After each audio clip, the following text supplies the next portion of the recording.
बिस्मिल्लाहिर्रहमानिर्रहीम। अस्सलाम वालेकुम। Welcome to my YouTube channel. तो आज मैं आप लोगों से आलू मटर की रेसिपी शेयर करूंगी, जो कि हमारे आलू मटर बहुत ही मज़े के तैयार होंगे। तो इसी दौरान अगर आप चैनल पे नए हैं तो आपने अभी तक हमारे चैनल को सब्सक्राइब नहीं किया तो प्लीज़ हमारे चैनल को ज़रूर सब्सक्राइब कीजिएगा और बेल आइकॉन भी ज़रूर प्रेस कीजिएगा, ताकि जो भी वीडियो मैं बनाती हूँ उसका नोटिफिकेशन आपको मिल सके। तो यहाँ पर मैंने एक कढ़ाई में ऑयल लिया है, तो इसमें मैंने एक अदद कटा हुआ प्याज डाल दिया है। तो अब हम इस प्याज को फ्राई करेंगे। तो इस वीडियो को आपने एंड तक देखना है, स्किप आपने बिल्कुल नहीं करना। तो आप भी इस तरह से आलू मटर बनाइएगा तो आपके आलू मटर बहुत ही मज़े के तैयार होंगे। तो इस प्याज को हमने कुकिंग ऑयल में तब तक फ्राई करना है जब तक इसका लाइट ब्राउन कलर ना आ जाए। तो यहाँ पर हमारा प्याज लाइट ब्राउन हो चुका है। तो अब मैं इसमें 1 टेबलस्पून अदरक लहसुन का पेस्ट डाल दूँगी। तो अब हम इसको 1 से 2 मिनट तक फ्राई करेंगे। तो इसको हमने 1 से 2 मिनट तक फ्राई इसलिए करना है ताकि इसका कच्चापन ख़त्म हो जाए। तो यहाँ पर हमारा अदरक लहसुन अच्छे से फ्राई हो गया है। तो अब मैं इसमें 1 टेबलस्पून चॉप की हुई सब्ज़ मिर्च डाल दूँगी। तो यहाँ पे मैंने इसमें थोड़ा सा पानी ऐड किया है ताकि हमारा प्याज जल ना जाए। तो अब हम इसको अच्छे से हिलाएंगे और साइडों पे जो प्याज लगा है इसको अच्छे से हम चम्मच के साथ साफ़ करेंगे। तो यहाँ पर मैंने एक मीडियम साइज़ का टमाटर लिया था, जिसको मैंने धो के काट लिया था। अब वो मैंने इसमें डाल दिया है। तो अब हम इसको 1 से 2 मिनट के लिए पकाएंगे ताकि ये नरम होके इसमें अच्छे से मिक्स हो जाए।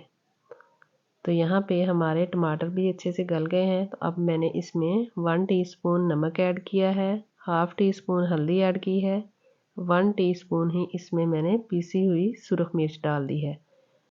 तो अब हम इसको चम्मच के साथ अच्छे से मिक्स करेंगे।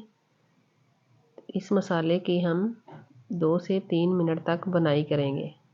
यहाँ पर मैंने इसमें थोड़ा सा पानी ऐड किया है। तो अब हम इसको चम्मच के साथ हिला के मज़ीद पकाएंगे। तो इधर हमारे मसाले की बनाई अच्छे से हो गई है। तो अब मैं इसमें कटे हुए आलू डाल दूँगी।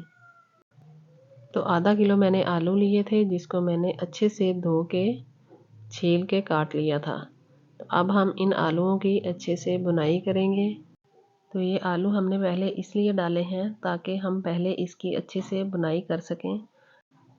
अगर हम साथ ही मटर डाल देते तो वो हमारे जल्दी गल जाने थे, तो इसलिए हमने पहले आलू डाले हैं ताकि इसकी हम अच्छे से बुनाई कर लें।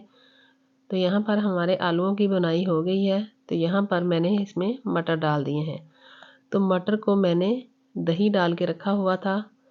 तो अब मैंने इसमें दोनों चीज़ें ही डाल दी हैं। तो आप भी पहले मटरों में दही डाल के रखिएगा और फिर इस तरह से बनाइएगा, तो आपके आलू मटर बहुत ही मज़े के तैयार होंगे। तो अब हम इसकी बुनाई करेंगे अच्छे से, और इसकी बुनाई हमने तब तक करनी है जब तक ये ऑयल सेपरेट ना हो जाए, क्योंकि हमने दही का पानी भी अच्छे से खुश्क करना है। तो ये बहुत ही सिंपल सी रेसिपी है और बहुत ही मज़े की बनती है, क्योंकि इसमें कोई भी मैंने मसाले ऐड नहीं किए। तो ये बहुत ही आसान सी रेसिपी बनाई है।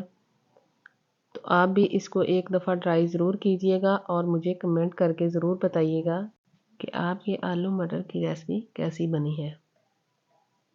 तो यहाँ पर हमारे आलू मटर की बुनाई अच्छे से हो गई है। तो अब मैं इसमें 1 बाउल पानी डाल दूँगी। तो अब हम इसको चम्मच के साथ अच्छे से मिक्स करेंगे। मिक्स करने के बाद फिर हम इसको 10 मिनट के लिए ऊपर से कवर कर देंगे। तो यहाँ पर हमारे 10 मिनट हो चुके हैं और हमारे आलू मटर अच्छे से पक चुके हैं। ये देखिए हमारे आलू भी अच्छे से गल चुके हैं। तो अब यहाँ पे हम इसमें 1 टीस्पून ज़ीरा डाल देंगे। 1 टीस्पून ही इसमें मैं पिसा हुआ खुश्क धनिया डाल दूँगी। तो अब हमने इसमें